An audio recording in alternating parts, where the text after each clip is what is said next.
굳어진 마음에 복음의 씨를 심으려면 어떻게 하면 좋을까? 그런 제목으로 오늘 말씀을 전하도록 하겠습니다. 지난주에 우리가 하나님께서 유럽에 복음을 전하시기 위해서 이 소아시아 지방으로 가려 했던 바울을 막으셨던 것을 말씀드렸습니다. 하나님께서는 이제 환상을 보여주셨고 마게도니아로 건너가게 하셨습니다. 그래서 바울과 그의 일행은 배를 타고 유럽 대륙에 이르게 되고 거기서 이제 첫 도시인 빌립보에 도착하게 되었습니다. 이 빌립보에 도착해서요, 바울이 두 사람을 전도를 합니다. 성경은 두 사람을 기록하고 있는데 첫 번째 사람이 바로 지난주에 여러분 소개받은 루디아라는 여성이었습니다. 루디아는 자주색 옷감을 파는 사람으로서 엄청난 부자였죠. 루디아는 이미 유대교를 통해서 하나님을 섬기고 있었기 때문에 오랜 설명을 하지 않고도 쉽게 복음을 전할 수 있었습니다. 그녀가 이미 성경 내용을 알고 있었기 때문에 이게 전하는 것이 어렵지 않았어요. 우리 같으면 이런 분들이에요. 어린 시절에 이미 교회를 좀 다녀본 그런 분들이거나 학창 시절에 미션 스쿨을 다녀서 이미 성경 내용, 복음의 내용을 어느 정도는 알고 있는 그런 사람들인 것이죠. 어쨌든 이 루디아는요, 쉽게 복음을 전해받았어요. 근데 항상 그런 건 아니잖아요. 그죠? 빌립보에 루디아와 같은 사람이 있는 건 아니니까요. 대부분 빌립보의 사람들은 하나님을 모르는 그런 사람들이었어요. 그래서 오늘은요, 빌립보에서 전도한 두 번째 사람을 소개하려고 합니다. 이 사람은 하나님을 알지 못하는 그런 사람이에요. 로마의 감옥에서 일하는 관원이었습니다. 당시 그러니까 로마의 법을 집행하는 사람이었던 거죠. 요즘 같으면 교도관일 수도 있고 아니면 경찰의 직분을 감당하는 그런 분들일 수도 있어요. 오늘은 말씀을 통해서 하나님을 전혀 모르는 사람들에게 바울이 어떤 방식으로 복음을 전했는지를 살펴보려고 합니다. 그리고요, 이 시대를 살아가는 우리들도 주변에 그런 분들이 있잖아요. 하나님을 모르는 분들이 있어요. 또 어떤 분들, 제가 이제 굳어진 마음이다 이렇게 이제 표현을 했는데 그런 분들이 있어요.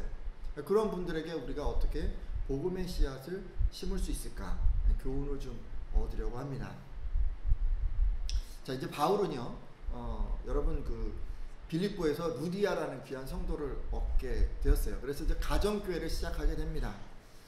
전도하기가 참 쉽지 않은 여건이었는데도 이게 이제 의외로 술술 잘 풀리게 된 거죠.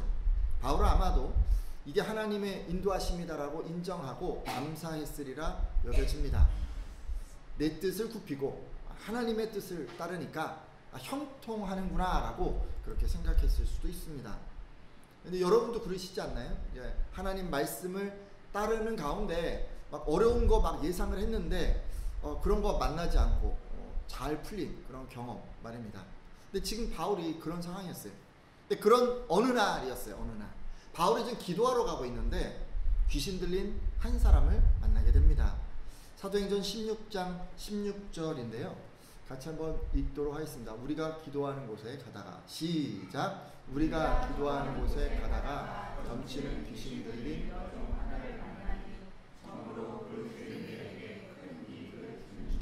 아멘. 여러분, 이때 당시, 그러니까 고대 근동에는요, 점쟁이 또는 마술사 이런 사람들이요 큰 인기였어요. 사람들은 이 사람들을 막 섬기고 많은 돈을 바쳤기 때문에 이 직종이 아주 인기였어요. 바울이 만난 이 여종, 이 사람은 아마도 그 지방에서 정말 용한 어떤 점쟁이였던 것으로 보입니다. 왜 그렇게 생각하냐면요, 이 여종의 몸값이 엄청났어요. 이 여종은 웬만한 부자도 혼자서 지불하기에는 너무 비싼 가격이어서 여러 사람들이 돈을 모아서 이 여종을 산 것으로 보입니다. 왜 그렇게 했을까요? 이 여종이 투자 가치가 있었기 때문이죠. 하루에도 정말 셀 수 없는 많은 사람들이 여종에게 와서 돈을 주고 점을 쳤습니다. 게다가 병에 걸린 사람들은 상상할 수 없는 큰 돈을 주고 병 고침에 의식을 치렀습니다. 우리나라도 그렇다 그러더라고요. 저는 잘 몰랐는데 한번 점 보고 이렇게 구수라고 하는데 수백만 원이면 좀 싼 거고 조금 비싸면 수천만 원 정도 그렇게 한번 점을 보는데도 그렇게 비싸다고 하더라고요. 따라서 이 여인은요, 뭐 그런 것을 오늘날로 이제 환산해 보자면 하루에도 수억 원 정도의 수입을 올리는 그런 전쟁이었던 거예요. 그러니까 이 여종의 몸값이 어느 정도 됐을까요? 최근에 네이마르 아십니까? 네이마르라고 축구 선수가 있는데 2억 2,200만 유로의 이적료를 지불하고 파리 생제르맹으로 이적했다고 얘기를 들었어요. 근데 이게 얼마냐면요, 우리나라 돈으로 2,930억 원이에요. 그러니까 거의 3천억 원 정도의 몸값을 지불하고 이렇게 옮긴 거예요. 근데 제 생각에는 이 여종도 얼추 뭐 그 정도의 몸값이 아니었을까. 더 나가지 않았을까요? 몇 천억 원, 이 정도. 근데 이 여종이요, 바울 일행을 쫓아다니면서 큰 소리로 이 사람들은 여러분에게 구원의 길을 전하고 있는 가장 높으신 하나님의 종들입니다 라고 이렇게 막 외치고 다녔어요. 근데 하루 이틀 그런 게 아니라 그냥 맨날 며칠을 계속해서 이 귀신 들린 여종이 바울 일행을 쫓아다니면서 그 얘기를 소리를 막 친 거예요. 여러분, 겉으로 보면 이게 지금 복음 전하는 거를 돕는 것처럼 보이잖아요. 이게 하나님이 보낸 사람이 이렇게 막 소리를 지르니까. 근데 실상은 그렇지가 않았죠. 여러분, 여종이 이렇게 외치는 것은 바울의 사역을 오히려 가로막았습니다. 제가 지난 시간에도 잠시 말씀드렸는데 당시 로마 법을 따르는 이 지역에서는 자신이 가진 종교를 다른 사람에게 막 전하는 게 사실 불법이었어요. 그러니까 지금 바울이 막 그렇게 한다는 걸 막 얘기를 해가지고 이제 복음을 못 전하게 만들려고 지금 이렇게 한 것으로 보입니다. 그러자 바울은 이 귀신에게 예수 그리스도의 이름으로 너에게 명하노니 그 여자에게서 당장 나오너라 라고 그렇게 꾸짖었습니다. 귀신이 쫓겨나게 된 것이죠. 성도 여러분, 지금요 바울이 어떤 일을 한 것입니까? 귀신 들린 한 사람을 치료한 거잖아요. 여러분, 하나님 앞에서 선한 일 한 거 아닙니까? 근데 이렇게 선한 일을 했음에도 그는 고난을 받게 됩니다. 왜냐하면 하나님 앞에서 한 이 선한 일이 세상 사람들에게는 악하게 여겨졌기 때문입니다. 여종의 주인들이 여럿이었거든요. 돈을 이제 모아서 샀으니까. 근데 귀신이 나가니까요, 큰 손해를 보게 된 거예요. 돈을 더 이상 벌 수 없게 된 거예요. 그래서 바울과 실라를 잡아갖고 책임을 묻습니다. 그리고 그들은 시장에 있는 그 로마 관리들에게 이들을 끌고 가서 이 유대인들이 우리 도시를 소란하게 해서 지금 로마 사람인 우리가 받아들일 수도 없고 지킬 수도 없는 그런 풍습을 전하고 있습니다라고 모함을 합니다. 그리고 옆에 있는 그 군중들까지도 한패가 돼서 막 비난을 하죠. 그러니까 행정관들이 이 얘기를 듣습니다. 그리고는 재판도 하지 않고 시비도 가리지 않고 그냥 그 말을 그대로 믿고는 바울과 실라를 딱 끌어다가 옷을 푹 찢고 벗기고 매로 그냥 두들겨 팬 거예요. 어느 정도 때렸는지 잘 모르겠는데 여러분, 맨살에 몽둥이로 맞았던 걸로 보입니다. 그리고 그 발을 착고에 채웠어요. 착고는 다른 게 아니라 쇠고랑 같은 거에 발을 양쪽에 이렇게 묶고 양쪽으로 잡아 당기는 거예요. 그럼 다리가 어떻게 되죠? 저는 그게 안 되는데 아무튼 이렇게 끝까지 이렇게 당기는 거예요. 그러면 막 여기가 엄청 아플 거 아니에요. 그 상태로 묶어두는 거예요. 지금 가장 이렇게 하고는 깊은 감옥에 가둔 후에 간수에게 단단히 지키라고 명령을 했습니다. 이게 가장 깊은 감옥이다 라고 지금 얘기를 하는데 햇빛이 들지 않는 감옥에 껌껌한 곳에 바울은 발에 착고까지 채워졌습니다. 따라서 지금 바울과 실라 이 두 사람은요, 컴컴하고 축축한 지하 감옥에서 양다리가 벌려서 묶인 채로 마치 가장 흉악한 범죄자들처럼 그렇게 취급당했던 것입니다. 성도 여러분, 근데 왜 이런 일이 생겼다고요? 하나님 앞에서 선한 일을 했는데 왜 지금 이런 억울한 일을 당하게 된 것입니까? 빌립보 사람들이 바울이 행한 이 선한 일을 미워했기 때문에 그런 것 아니겠습니까? 빌립보 사람들은요, 바울이 자기에게 손해를 끼쳤기 때문에 그를 모함하고 미워했습니다. 이 사람들은 뭘 가장 소중한 가치로 여겼습니까? 돈을 가장 소중한 가치로 여겼어요.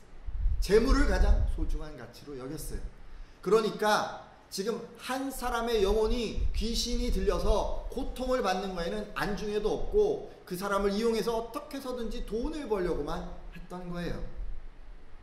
이들에게는 돈이 최고의 선이고 가치였기 때문입니다. 그래서 이 사람들은요, 돈 때문에 이렇게 이제 해버린 거예요. 근데 이런 사람들은 그렇지 않나요? 동료의 의리, 친구의 우정, 가족의 사랑 이런 것도 그냥 헌신짝처럼 버리고 그냥 그렇게 살아가는 사람들 아닙니까? 여러분 어떠세요? 하나님 일을 감당하면서 하나님 뜻대로 살아가면서 여러분 미움받으신 경험 없으신가요? 때로 하나님 뜻을 따라 선하게 살려고 하는데 원치 않는 어떤 모함을 받아서 곤경에 빠져본 경험은 없으신가요? 직장에서 말씀대로 살려고 하면 할수록 사람들의 무시와 미움을 받게 되고, 학교나 또는 이웃들과 함께 살면서 말씀대로 살려고 하면 할수록 주변 사람들, 친구들의 그런 따돌림을 당한 적은 없으신가요? 여러분 이건 근데요 당연한 거예요. 당연한 거예요.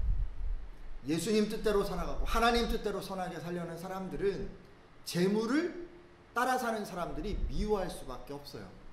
이렇게 부딪힐 때가 있어요. 보통 근데 이런 일을 당하게 되면 상심하거나 낙심하게 되죠.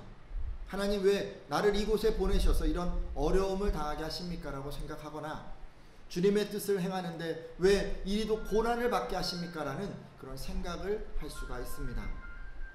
네, 여러분 선한 일을 했음에도 모함에 빠져서 이 깊은 감옥에 갇히게 된 바울, 그 후에 어떻게 했을까요?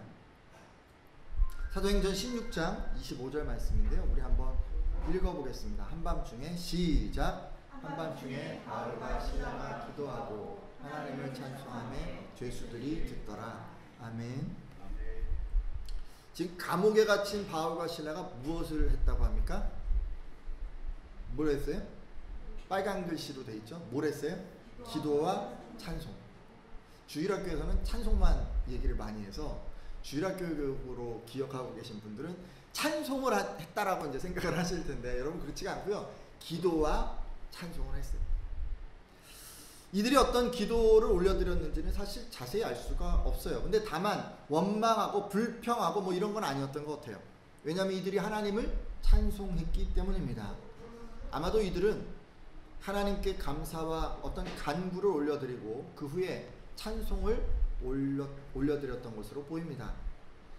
바울과 실라가 이렇게 기도하고 찬송하자 하나님께서는 즉시로 당신께서 살아계신 분이라고 하는 것을 보여주셨습니다. 하나님께서는 어떻게 이것을 가르쳐 주셨을까요? 사도행전 16장 26절 말씀인데요, 제가 읽겠습니다. 이에 갑자기 큰 지진이 나서 옥터가 움직이고 문이 곧 다 열리며 모든 사람의 매인 것이 다 벗어진지라. 아멘. 어떻게 하셨어요? 하나님께서 지금 두 사람의 기도와 찬송을 들으시고 큰 지진이 일어나게 하셨어요. 큰 지진이. 지금으로 치면은 진도 한 어느 정도 될까요? 8이나 9 엄청 센 지진. 그런 강한 지진을 일시적으로 일으키신 것으로 보입니다. 근데 이것 때문에 어떻게 된 거냐면 감옥의 터가 막 움직이고 문이 다 열리고 모든 사람들 묶인 게 다 풀려지게 그렇게 만들어 주셨습니다. 성도 여러분, 하나님의 능력이 지금 어디에 임한 거예요? 감옥에 임한 거예요. 감옥에서 겪을 수 있는 가장 큰 하나님의 능력은 무엇입니까? 문이 열리는 거예요. 감옥에서 겪을 수 있는 가장 큰 하나님의 그 영광은 무엇입니까? 다 풀려나는 거예요. 근데 그런 일이 그곳에서 있었던 거예요. 자, 그렇다면 여러분, 바울과 실라 말이에요. 지금 감옥 빠져나가기만 하면 되는 거 아닙니까? 감옥에 갇힌 사람들이 기도하고 그래 찬송하고 했는데 지금 감옥 문이 열렸잖아요. 다 풀렸잖아요. 그러면 분명한 하나님의 응답이고 인도하심이니까 지금요 생각할 필요 없잖아요. 얼씨구나 그런 거 생각하고 그냥 뒤도 돌아보지 않고 감옥을 떠나면 그만 아닌가요? 여러분 그렇게 생각하지 않습니까? 근데요, 바울과 실라가 자유의 몸이 됐잖아요. 근데 탈출하지 않습니다. 그냥 그곳에 그대로 있었어요. 게다가 자기만 있는 게 아니고요, 다른 죄수들도 있었거든요. 근데 그 죄수들에게도 나가지 말라고 했어요. 성경에 자세히 기록은 안 돼 있는데 정황상 다른 죄수들이 있었는데 그 죄수들도 못 나가게 했어요. 그냥 그곳에 머물라고 얘기한 것 같아요. 아마 이 죄수들은 지진을 일으키는 이 바울의 그 권능에 너무도 압도돼서 두려워서 바울이 가만히 있어 라고 얘기하니까 그냥 가만히 있었던 것 같아요. 순종했던 것 같아요. 아니 그렇다면 여러분 이 바울 말이에요. 도망하지 않고 왜 스스로 이렇게 매인자가 되려고 했을까요? 사도행전 16장 27절 28절을 보면 졸고 있던 간수가 있었어요. 근데 이 간수가 깨어나서 감방문이 다 열린 것을 보고는 죄수들이 다 도망친 줄로 생각을 합니다. 그리고 칼을 빼서 자결하려고 했어요. 그가 그렇게 한 것은 로마법에서는 간수가 죄수를 놓쳤을 경우에 그 책임은 간수가 대신 죽음으로 지거나 또는 죄수가 받을 형량만큼 벌을 받아야 했기 때문에 그가 이런 과중한 책임에 대해서 부담을 느끼고 스스로 목숨을 끊으려고 했던 것입니다. 하지만 바울은 큰 소리로 이보시오, 우리가 다 여기 있으니까 칼을 놓으시오라고 급하게 이야기를 했습니다. 이 소리를 들은 간수는 도무지 믿을 수가 없었죠. 왜냐하면 생각해 보세요. 문이 열리면 다 어떻게 돼요? 죄인들이 다 나가잖아요. 근데 지금 다 거기 있다고 하니까 이게 믿을 수가 없는 거예요. 그래가지고 그 껌껌한 곳에 간수가 이제 확인하러 갑니다. 사도행전 16장 29절 30절 말씀인데 여러분 한번 읽어주시겠어요? 시작. 간수가 등불을 달라고 하며 뛰어들어가 무서워 떨며 바울과 실라 앞에 엎드리고 그들을 데리고 나가 이르되 내가 어떻게 하여야 구원을 얻으리까? 아멘.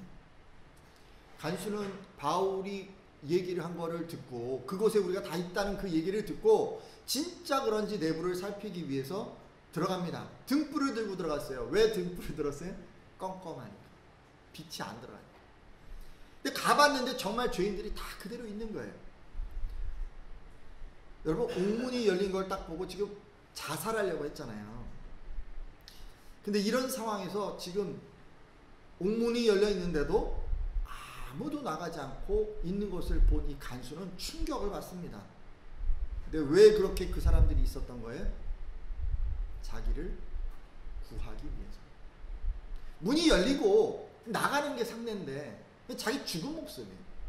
근데 그 죽음에서 생명으로 옮겨가는 것을 순간 경험한 거예요. 누가 살린 거예요? 바울이 살린 거예요.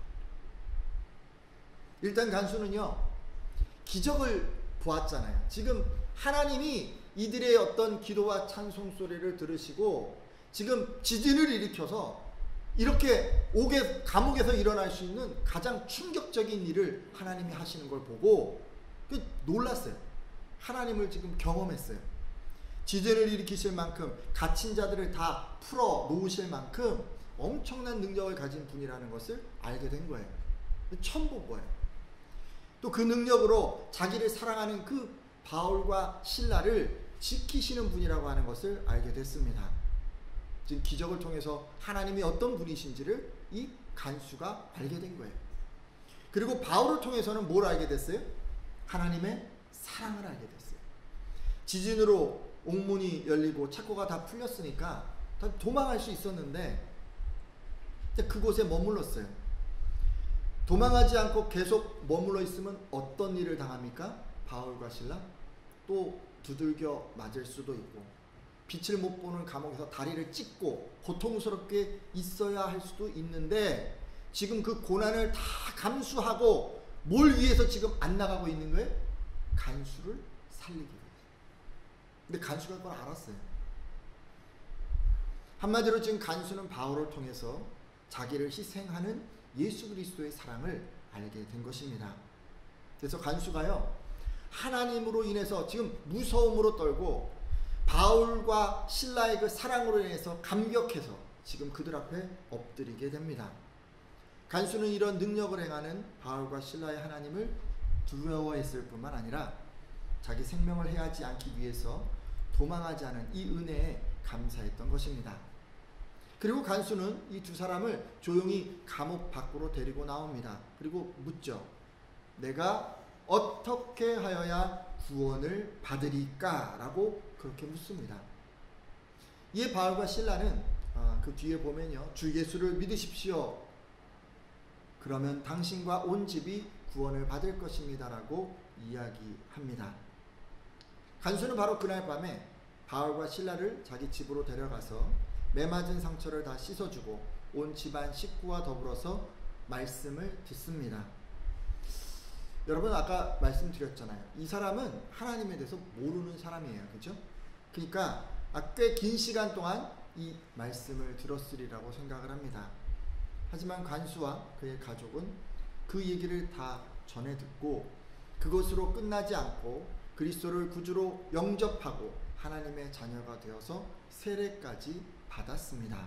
할렐루야. 제가요 지금까지 그 빌립보 성에 간 바울, 그 하나님을 모르는 사람, 아직 하나님에 대해서 들어보지 못한, 어찌 보면 굳은 마음의 그 사람에게 어떻게 복음을 전했는지 살펴보았습니다. 앞서 그 루디아의 경우는 뭐 좀 알고 있는 그런 사람이었기 때문에 복음을 좀 설명하기만 해도 다 알아듣는데, 지금 간수의 경우는 달랐습니다. 하나님에 대한 지식이 없었기 때문에 이걸 다 설명해 줄 수가 없는 거예요. 따라서 어떻게 하나님을 가르쳐 주셨어요? 기적을 통해서. 믿으십니까? 기적이 일어나야 돼. 기적이 있어야 하나님이 누구신지 느낄 수가 있는 거예요. 또 무엇을 통해서 그리스도의 사랑을 알게 됐어요? 바울의 희생을 통해서. 여러분 이 두 가지가 있어서 이 사람의 마음이 열리고 하나님을 받아들인 거예요. 하나님의 능력과 그리스도의 사랑, 이 두 가지를 경험한 간수는 바울로부터 복음을 들으려고 했고 결국 이 온 가족이 예수를 믿고 세례를 받고 빌립보 교회의 두 번째 성도의 가정이 되었습니다. 자, 여러분 그렇다면 우리가요 주변에 굳어진 마음의 분들, 그분에게 복음을 전하기 위해서 우리 어떻게 해야겠습니까? 바울처럼 좀 해봐야 하지 않겠습니까? 제가 바울처럼 하십시오라고 하니까 그냥 매를 맞으십시오라는 것도 아니고요. 그렇다고 무슨 옥에 갇히세요라는 그런 얘기를 하는 게 아니에요.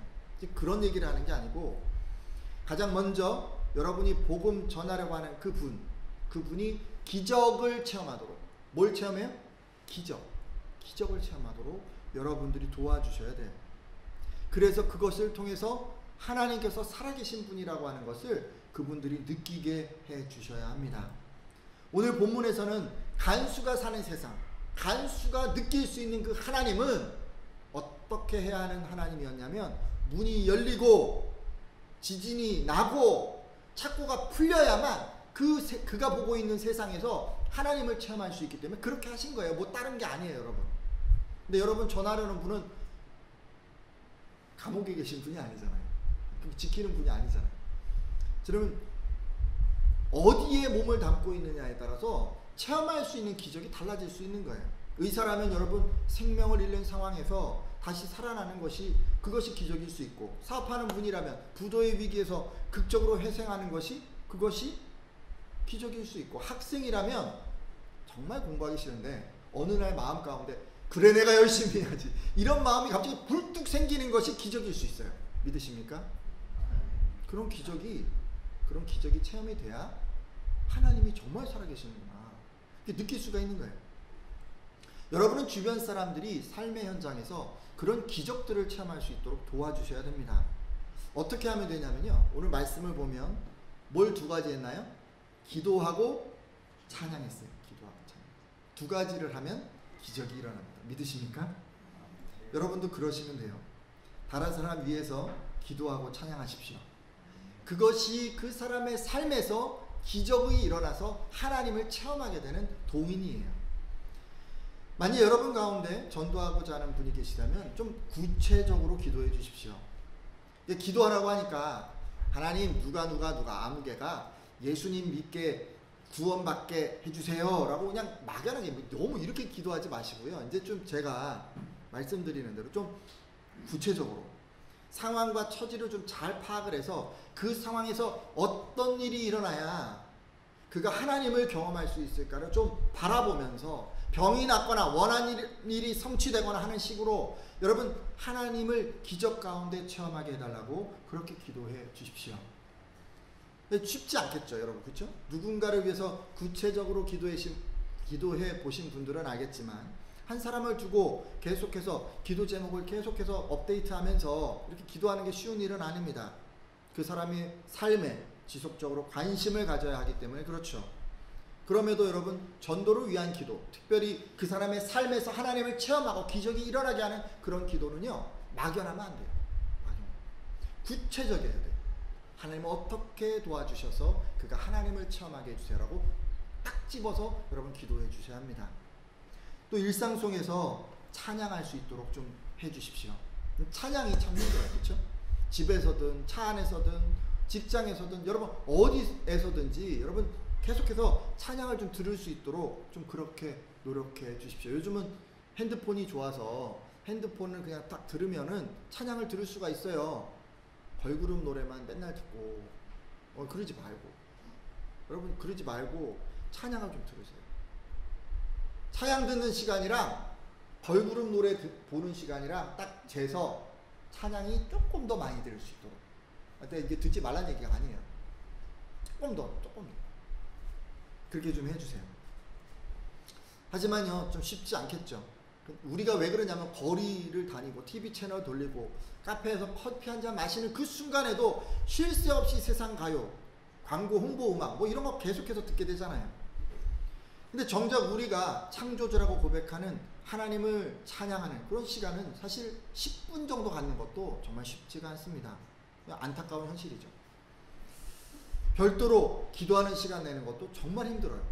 하루에 10분, 20분 기도하는 게 왜 그리 힘든지 모르겠어요.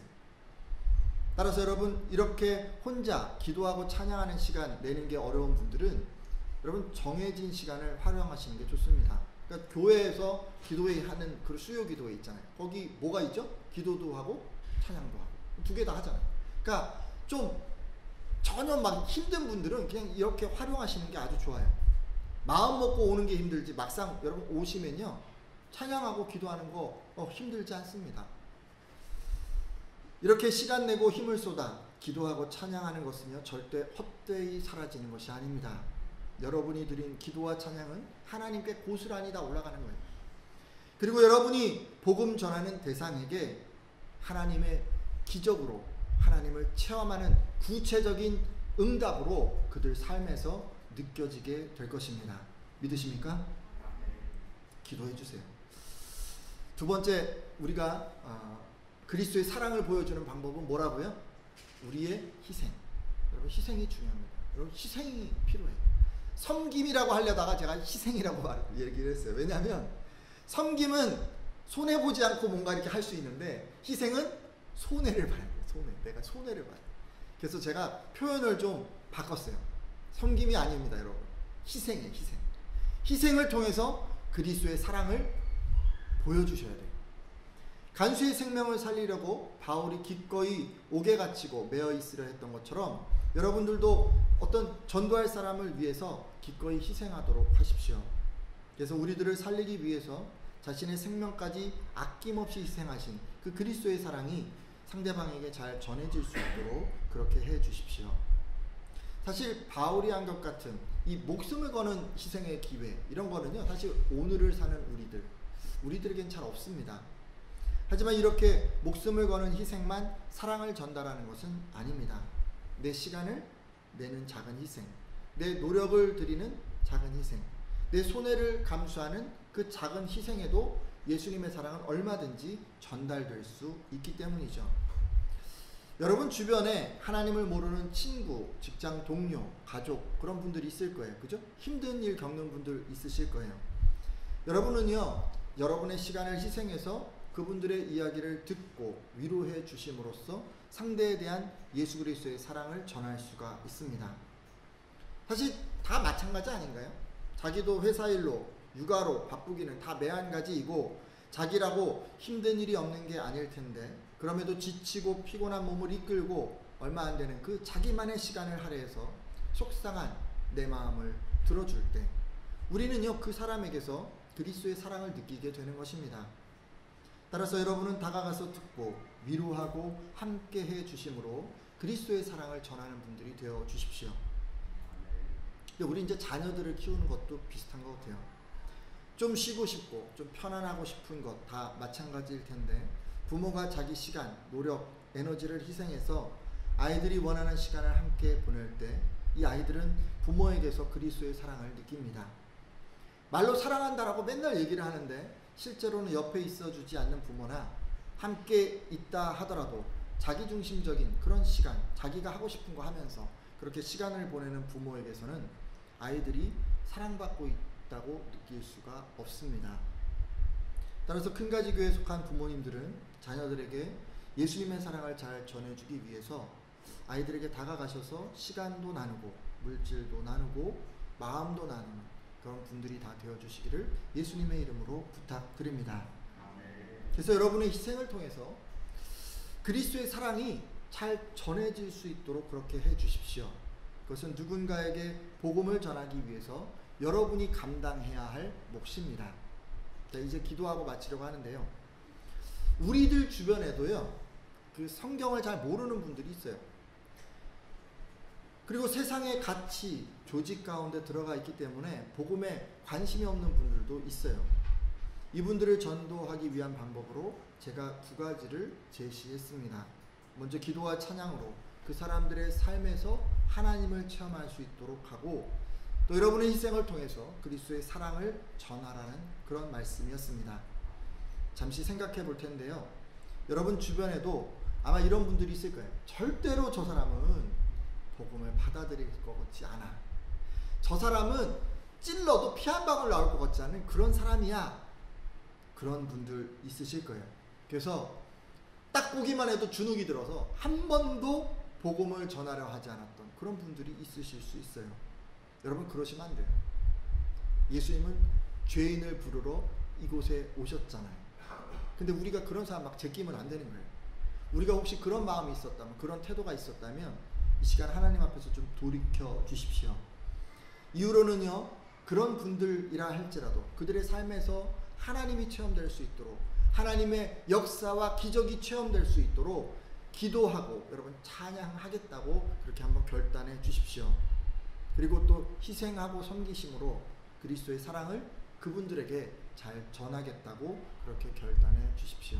함께 잠깐 이것을 위해서 기도하겠습니다.